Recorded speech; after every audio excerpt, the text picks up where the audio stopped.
Hello students, इस video में हम एक्सरसाइज 2.1 के सॉल्यूशंस देखेंगे। Question number 1, if x upon 3 plus 1 y minus 2 upon 3 equal to 5 upon 3 1 upon 3 find the values of x and y. तो यार question 1 में क्या दिया, x by 3 plus 1 y minus 2 by 3 equal to 5 by 3 1 by 3। तो ये क्या है, आप देख सकते हैं ये ऑर्डर्ड पेयर है। कोई भी अगर ordered pair x1 y1 equal to x2 y2 हमें गिवन रहता है तो वो सिर्फ तभी पॉसिबल है, only if x1 equal to x2 and y1 equal to y2। यानी पहला एलिमेंट इक्वल हो और दूसरा एलिमेंट भी इक्वल हो, तभी जो दो ऑर्डर्ड पेयर है वो इक्वल रहते हैं। ठीक है, तब इसे इसलिए आप सॉल्व कर सकते हैं। इसका मतलब x by 3 plus 1 equal to 5 by 3 होगा। ठीक है, तो इसको जब हम सॉल्व करेंगे तो x प्लस 3 इक्वल टू 5 यानी x equal to 5 minus 3 equal to 2। ठीक है, तो x की वैल्यू क्या होगी 2। सिमिलरली y कोऑर्डिनेट भी सेम होगा, यानी y minus 2 upon 3 equal to 1 by 3। इसको सॉल्व करेंगे तो 3y माइनस 2 इक्वल टू 1 इंटरप्लाइज 3y equal to 2 plus 1, 3y equal to 3 यानी y equal to 3 by 3 equal to 1। तो फाइनल वैल्यूज क्या आई, x equal to 2, y equal to 1। Next question number 2, if the set A has 3 elements and the set B equal to 3, 4, 5, then find the number of elements in A into B। इसे आप A into B बोल सकते हैं या A cross B या फिर Cartesian product of A into B. तो ये रहा क्वेश्चन नंबर 2। हमें क्या गिवन है, सेट A में 3 एलिमेंट्स है, सेट B में क्या क्या है 3, 4, 5। तो देखिए सेट A में 3 एलिमेंट्स यानी number of elements in A कितना है 3। सिमिलरली B में 3 एलिमेंट दिया हुआ है 3, 4, 5, तो number of elements in B क्या है 3। अब देखिए A में 3 एलिमेंट्स है, B में 3 एलिमेंट्स है, तो जब A क्रॉस B में हम नंबर ऑफ एलिमेंट्स निकालेंगे तो वो कैसे निकालेंगे, number of elements in A multiplied by number of elements in B। तो उससे number of elements in A cross B आ जाएगा। तो NA कितना था 3, NB भी कितना है 3, तो NA क्रॉस B कितना हो जाएगा 3 इंटू 3 यानी 9 एलिमेंट्स। तो A क्रॉस B में नंबर ऑफ एलिमेंट्स कितना आ गए 9 एलिमेंट्स। फिर से रिपीट कर देता हूँ, जब भी हमारे पास कोई भी दो सेट्स A और B गिवन हो और हमें निकालना हो कि A क्रॉस B करने पे उन पे नंबर ऑफ एलिमेंट्स कितने होंगे, तो इसका फॉर्मूला क्या रहता है, number of elements in A multiplied by number of elements in B। Okay, next question number 3, if G equal to 7, 8 and H equal to 5, 4, 2 find G cross H and H cross G। तो यार question number 3, हमें G क्या दिया है 7, 8, H दिया है 5, 4, 2। G 7, 8 है तो number of elements in G NG कितना आ गया 2। सिमिलरली H 5, 4, 2 है तो NH number of elements in H 3। ठीक है, तो इससे जब आप G क्रॉस H निकालेंगे तो NG क्रॉस H क्या होगा, अभी हमने फॉर्मूला देखा था NG क्रॉस H क्या होगा, NG मल्टीप्लाइड बाय NH यानी 2 इंटू 3 इक्वल टू 6।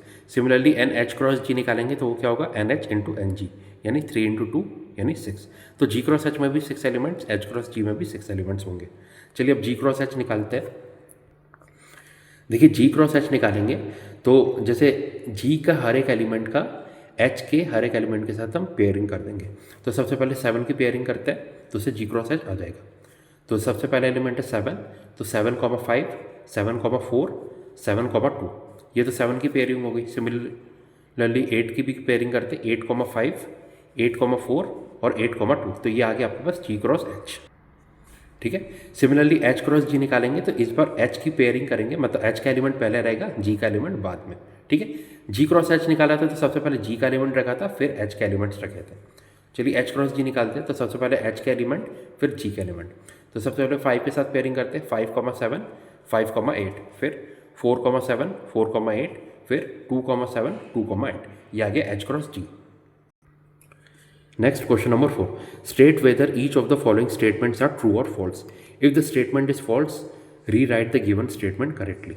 ठीक है, first P equal to M, N and Q equal to N, M, then P cross Q equal to M, N, M।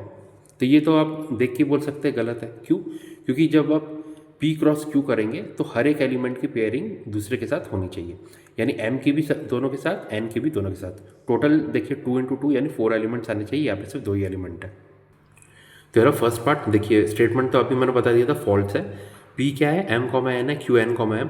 जब आप P cross Q करेंगे तो सब इसकी मतलब M और N दोनों की पेयरिंग इनके साथ होनी चाहिए। तो सबसे पहले M की पेयरिंग करती है M, N, फिर M, M, उसके बाद N की भी करेंगे N, N और N, M। तो ये P क्रॉस Q आ गया. Okay. Second part, if A and B are non empty sets then A cross B is a non empty set of ordered pairs x, y such that x belongs to A and y belongs to B.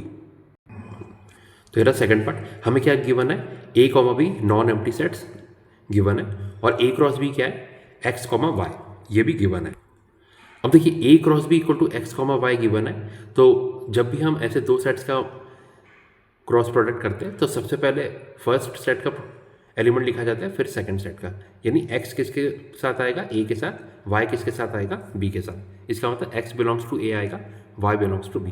तो ये statement true हो गई. Third part, if A equal to 1, 2, B equal to 3, 4 then A cross B intersection with 5 equal to 5. तेरा third part, A given है 1, 2, B given है 3, 4. अब क्या निकालना है, A multiplied with B intersection with 5. ठीक है. अब देखिए किसी भी सेट का हम 5 यानी नल सेट के साथ इंटरसेक्शन लेते हैं तो रिजल्ट हमेशा 5 ही आता है ना. ये आपको पता होगा, ये लॉ ऑफ नल सेट होता है या फिर लॉ ऑफ 5 बोल सकते हैं. इसका मतलब B intersection with 5 equal to 5 आएगा. तो ये क्या बन जाएगा, A इंटू 5. और किसी भी सेट का आप 5 के साथ प्रोडक्ट लेते हैं तो रिजल्ट हमेशा 5 आता है. इसका मतलब A cross B intersection with 5 क्या है, 5. तो स्टेटमेंट ट्रू हो गया. ठीक है, ये लॉ ऑफ नल सेट होता है. Next question number 5, if A equal to -1, 1 find A cross A cross A. तो क्वेश्चन नंबर 5, A गिवन है -1, 1. क्या निकालना है हमें, A इंटू A. अब देखिए A में 2 एलिमेंट है तो A इंटू A करेंगे यानी कितने एलिमेंट्स आएंगे, 2 इंटू 2 इंटू 2 यानी टोटल 8 एलिमेंट्स है ना, क्योंकि Na इक्वल टू 2 है. तो हमने फॉर्मूला देख लिया है कि जब भी सेट्स का प्रोडक्ट करते हैं तो उनके सभी एलिमेंट्स को मल्टीप्लाई किया जाता है टोटल नंबर ऑफ एलिमेंट्स निकालने के लिए. तो number of elements in A into A कितना आएगा, 8 एलिमेंट्स. अब सबसे पहले A क्रॉस A निकालता है. तो A क्रॉस A क्या होगा, बेसिकली -1, 1 मल्टीप्लाइड विद -1, 1 यानी सबकी आपस में पेयरिंग की जाएगी. तो सबसे पहले -1 के साथ देखते हैं, -1, -1, फिर 1 के साथ करेंगे 1, -1, 1, 1. यह आ गया आपका A क्रॉस A. अब A हमें गिवन है -1, 1, फिर से इन दोनों का प्रोडक्ट करते हैं तो A cross A cross A आ जाएगा. ठीक है, तो ये क्या आ जाएगा, तो सबसे पहले A क्रॉस एक एलिमेंट रखेंगे, फिर A के एलिमेंट रखेंगे. यानी -1, -1, -1, -1, फिर 1, -1, ये रहा. उसके बाद 1, 1, -1. ये हो गया -1 के साथ पेयरिंग. अब 1 के साथ पेयरिंग करते हैं, -1, -1, -1, 1, 1, ठीक है, 1, -1, 1 और 1, 1, 1. तो ये आपके पास रिजल्ट आ गया A cross A. Next question number 6, if A cross B equal to A, X, A, Y, B, X, B, Y find A and B. तो ये क्वेश्चन नंबर 6, हमें क्या गिवन है, A क्रॉस B गिवन है, A, X, A, Y, B, X, B, Y. तो मैंने आपको बताया था जब भी दो सेट्स का प्रोडक्ट किया जाता है सबसे पहले फर्स्ट सेट के एलिमेंट लिखा जाता है, फिर सेकंड सेट के एलिमेंट.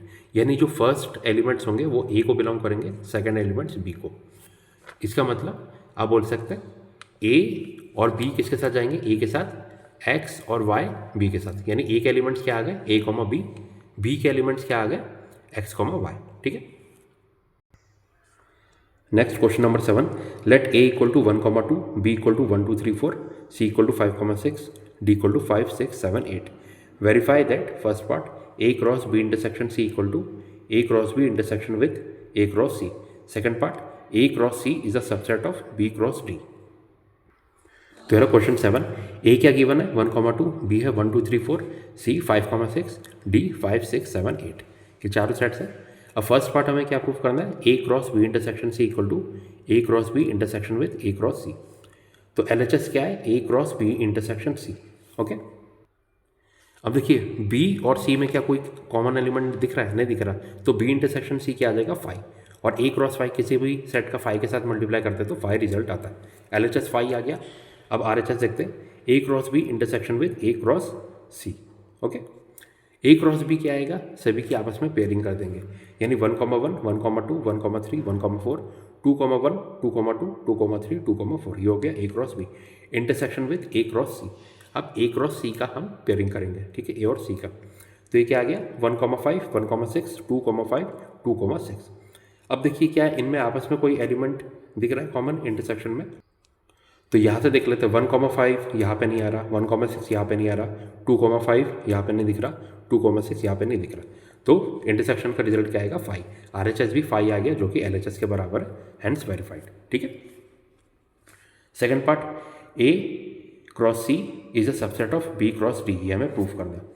तो A क्रॉस C हमने निकाला था, A क्रॉस C क्या है 1,5 1,6 2,5 2,6। अब देखिए B क्या गिवन था 1 2 3 4, D गिवन था 5 6 7 8।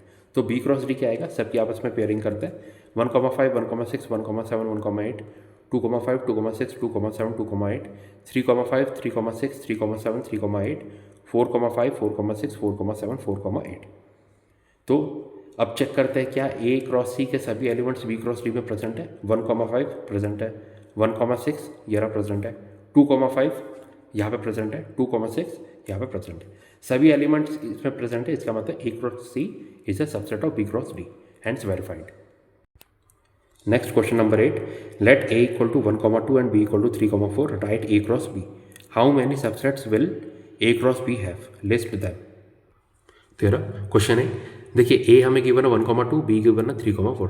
तो सबसे पहले A क्रॉस B निकालते हैं, पेयरिंग करते हैं 1,3 1,4 2,3 2,4, A क्रॉस B आ गया। अब टोटल एलिमेंट्स कितना है A क्रॉस B में 1 2 3 4, 4 एलिमेंट्स है। तो टोटल सबसेट्स क्या होंगे 2⁴ यानी 16। ओके, तो टोटल सबसेट्स का आपको फॉर्मूला पता रहता है 2⁴ टोटल एलिमेंट्स। तो यहाँ पे 4 एलिमेंट्स हैं तो 2⁴ इक्वल टू 16। तो टोटल सबसेट्स आ गए। अब क्या था, हमें क्वेश्चन में बोला गया था सभी सबसेट्स का हमें लिखना है। ठीक है, तो सबसे पहले देखते हैं, मैं फर्स्ट मतलब सिंगल एलिमेंट वाले सबसेट लिखा है। फर्स्ट पार्ट सिंगल एलिमेंट वाले सबसेट क्या होगा 1,3 1,4 2,3 2,4, ये होगा सिंगल एलिमेंट वाले सबसेट।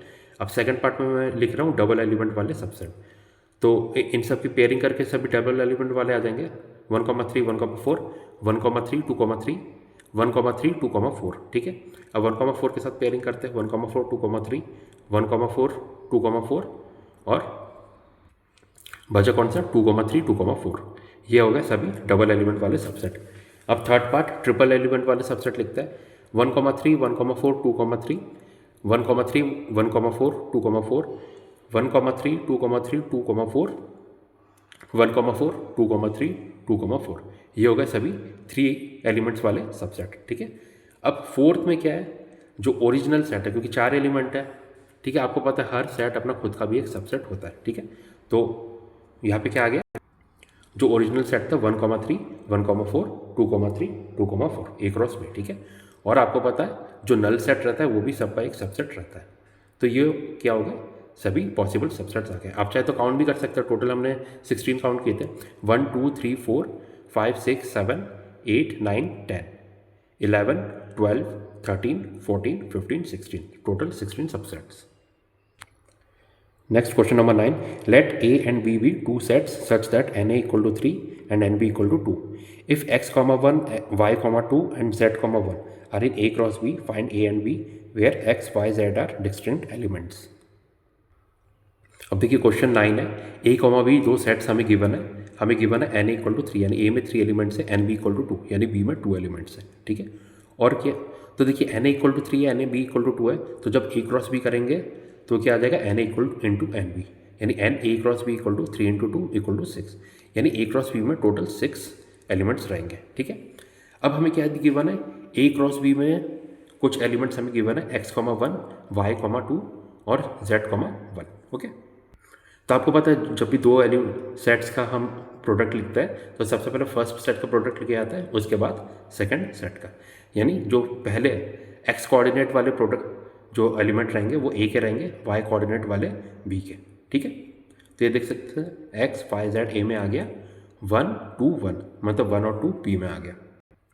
तो इससे क्या आ गया, A का सेट आ गया x, y, z, B का सेट आ गया 1, 2। यहाँ से भी आप देख सकते हैं n इक्वल टू 3 है जो कि क्वेश्चन में गिवन है, NB इक्वल टू 2। ठीक है, next question number 10, the Cartesian product A cross A has 9 elements among which are found -1, 0 and 0, 1। Find the set A and the remaining elements of A cross A। इसका मतलब क्या है, जो A cross A है उसमें 9 elements total है, जिसमें से 2 एलिमेंट्स क्या गिवन है, -1, 0, 1। अब हमें सेट ए निकालना है और रिमेनिंग एलिमेंट्स निकालने हैं A क्रॉस A के। तो यार क्वेश्चन 10 देखिए, n A क्रॉस A कितने हैं, 9 एलिमेंट्स है और A क्रॉस A के 2 एलिमेंट्स की गिवन है -1, 0, 0, 1। आप देख सकते हैं ये क्वेश्चन पिछले क्वेश्चन की तरह है, तो हमें क्या करना है, बस ओरिजिनल सेट निकालना है और बाकी के प्रोडक्ट्स भी निकालने हैं, ठीक है। तो देखिए एन A क्रॉस A क्या होता है, NA इंटू NA, ठीक है, या फिर आप बोल सकते हैं n ऑफ A का होल स्क्वायर, मतलब number of products in A cross A क्या होगा, number of products in A का होल स्क्वायर, क्योंकि 2 बार A को मल्टीप्लाई कर रहा है। तो एन A का होल स्क्वायर किसके बराबर है, 9 के बराबर गिवन है, जो कि 3 का स्क्वायर होता है। तो number of products in A कितना आ जाएगा, 3, यानी A में टोटल 3 प्रोडक्ट्स है, ठीक है। Total elements in set A equal to 3। अब हमें गिवन है A cross A equal to क्या है, -1, 0, 0, 1। 2 एलिमेंट्स हमें गिवन है A क्रॉस A के। आपको पता है जब भी 2 सेट्स को मल्टीप्लाई करते हैं, एक्स कोऑर्डिनेट पहले सेट का रहता है, वाई कोऑर्डिनेट दूसरे सेट का, यानी -1, 0 A में जाएगा, 0 और 1 A में जाएगा। तो A के क्या क्या एलिमेंट्स आ गए, -1, 0 और 1। 0 दोबारा रिपीट नहीं होगा, तो A के 3 एलिमेंट्स आ गए, -1, 0, 1, और A में टोटल 3 एलिमेंट्स है, तो A का सेट हमें मिल गया -1, 0, 1। अब A क्रॉस A निकालेंगे तो 2 बार -1, 0 और 1 को मल्टीप्लाई किया जाएगा, तो टोटल एलिमेंट्स क्या क्या आ गए, सबकी पेयरिंग कर देते हैं, -1, 1, -1, 0, -1, 1, 0, -1, 0, 0, 0, 0, 1, 1, 0, 1, 1। Total 9 elements. तो हमसे रिमेनिंग एलिमेंट्स पूछा गया था, तो रिमेनिंग एलिमेंट्स क्या क्या आ गया, -1, -1, -1, 1, 0, -1, 0, 0, 1, -1, 1, 0, 1। रिमेनिंग 7 एलिमेंट्स आ गए। ओके, तो स्टूडेंट्स यहाँ पे आपकी एक्सरसाइज 2.1 कंप्लीट होती है। Thank you.